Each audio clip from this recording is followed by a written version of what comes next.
आज की video lecture में हम पढ़ेंगे सिस्टम ऑफ लीनियर इक्वेशंस। तो सिस्टम ऑफ लीनियर इक्वेशंस को पढ़ने से पहले हमें ये पता होना ज़रूरी है कि लीनियर इक्वेशन हम कौन सी इक्वेशन को कह सकते हैं। तो लीनियर इक्वेशन की एक सिंपल सी डिफिनीशन है, an equation in which variables highest power is 1। ऐसी इक्वेशन या वो इक्वेशन जिसमें वेरिएबल की हाईएस्ट पावर 1 के इक्वल हो, तो उस इक्वेशन को हम लीनियर इक्वेशन कह सकते हैं। तो यहाँ एक एग्जांपल देख लेते हैं, x + 2 = 3। तो इस इक्वेशन में हमें एक वेरिएबल इन्वॉल्व है और इस वेरिएबल की हाईएस्ट डिग्री कुछ भी नहीं है, तो मीन के 1 है। तो ऐसी इक्वेशन जिसमें वेरिएबल की हाईएस्ट पावर 1 के इक्वल हो, तो उस इक्वेशन को हम लीनियर इक्वेशन कह सकते हैं। सेकंड एग्जांपल है x + y = 5। तो इस इक्वेशन में हमें 2 वेरिएबल्स गिवन है और दोनों वेरिएबल्स की पावर 1 के इक्वल है। तो ये भी हमारे पास लीनियर इक्वेशन की एक सेकंड एग्जांपल हो गई। In general linear equation a1x1 + a2x2 up to anxn = b। तो ये एक जनरल फॉर्म है लीनियर इक्वेशन की, जिसमें हमारे पास n वेरिएबल्स हैं और सब की पावर 1 के इक्वल है। अब हम पढ़ेंगे सोल्यूशन ऑफ लीनियर इक्वेशन के लीनियर इक्वेशन को हम सॉल्व किस लिए करते हैं और क्यों करते हैं और कैसे सॉल्व कर सकते हैं। तो यहाँ एक एग्जांपल गिवन है, x + 2 = 3। तो लीनियर इक्वेशन को हम इसलिए सॉल्व करते हैं कि इक्वेशन में जो हमें वेरिएबल गिवन है उसकी हम कांस्टेंट वैल्यू फाइंड करें, और वो वैल्यू अगर हमारी इक्वेशन को सेटिस्फाई करें तो मीन कि हमारे जो लीनियर इक्वेशन है उसका सोल्यूशन करेक्ट है। अदरवाइज़ हमारी जो सोल्यूशन है वो इनकरेक्ट होगा और हमारे जो सोल्यूशन है उसमें कोई ना कोई मिस्टेक होगी। तो अब हम इस एग्जांपल को सॉल्व कर लेते हैं। x = 3 और 2 यहाँ इक्वल के दूसरी साइड आके सब्ट्रैक्ट हो जाएगा। इसका सेकंड मेथड ये भी कर सकते हैं कि x + 2 = 3 है, तो यहाँ लिख देंगे सब्ट्रैक्ट बोथ साइड्स बाय 2। तो 2 को हम इक्वेशन के दोनों साइड पे सब्ट्रैक्ट कर देंगे। x + 2 - 2 = 3 - 2। तो 2 - 2 तो कैंसिल हो जाएंगे, 0 के इक्वल हो जाएगा। तो यहाँ से x रह जाएगा और 3 - 2 = 1। तो ये हमारे पास सेकंड मेथड है, हम ऐसे भी सॉल्व कर सकते हैं इस इक्वेशन को। अब हमारे पास यहाँ इक्वेशन से वेरिएबल की जो वैल्यू है, तो एक कांस्टेंट वैल्यू फाइंड हो गई, x = 1। अब इसी x की वैल्यू को हम इस इक्वेशन में पुट करेंगे। अगर दोनों साइड्स इक्वल आ गई, अगर ये वैल्यू हमारी इस इक्वेशन को सेटिस्फाई करे, तो मीन कि हमारा इक्वेशन जो है तो वो करेक्ट है।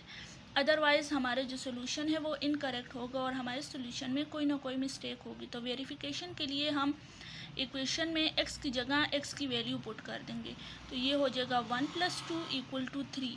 तो यहाँ आ जाएगा 3 = 3, मीन कि हमारे left hand side and right hand side equal है। तो हमारा आंसर जो हमारी जो x की वैल्यू है वो इक्वेशन को सेटिस्फाई कर रही है। इसके बाद हम पढ़ेंगे सिस्टम ऑफ लीनियर इक्वेशन। कि सिस्टम ऑफ लीनियर इक्वेशन क्या होती है, तो इसकी डेफिनेशन पढ़ लेते हैं। A system of 2 or more linear equations involving same variables is called system of linear equation। तो इसका मतलब ये हुआ कि 2 या 2 से ज़्यादा लीनियर इक्वेशंस जिसमें सेम वेरिएबल्स गिवन हो, तो ऐसे सिस्टम ऑफ इक्वेशन को हम सिस्टम ऑफ लीनियर इक्वेशन कह सकते हैं, और इसको हम सिंपल लीनियर सिस्टम भी कह सकते हैं, और लीनियर सिस्टम। तो इसको हम सिस्टम ऑफ लीनियर इक्वेशन भी कह सकते हैं और लीनियर सिस्टम भी कह सकते हैं। तो ये इसकी एक सिंपल सी एग्जांपल है, 2x1 + x2 + 3x3 = 7 - 4x1 + x3 = 6 7x1 - x2 + 4x3 = 2। तो इसमें हमारे पास 3 इक्वेशंस है और तीनों इक्वेशन में हमें सेम वेरिएबल्स गिवन हैं। तो ऐसे सिस्टम ऑफ इक्वेशन को हम सिस्टम ऑफ लीनियर इक्वेशन कह सकते हैं। और लीनियर इक्वेशन इसलिए क्योंकि इसमें जो इन्वॉल्व वेरिएबल्स हैं उनकी पावर सब की पावर 1 है, तो इसलिए इसको हम लीनियर इक्वेशन कह सकते हैं। इसके बाद है ये general form of linear system है, या general form of system of linear equation भी इसको कह सकते हैं। तो इसमें हमारे पास m वेरिएबल्स हैं।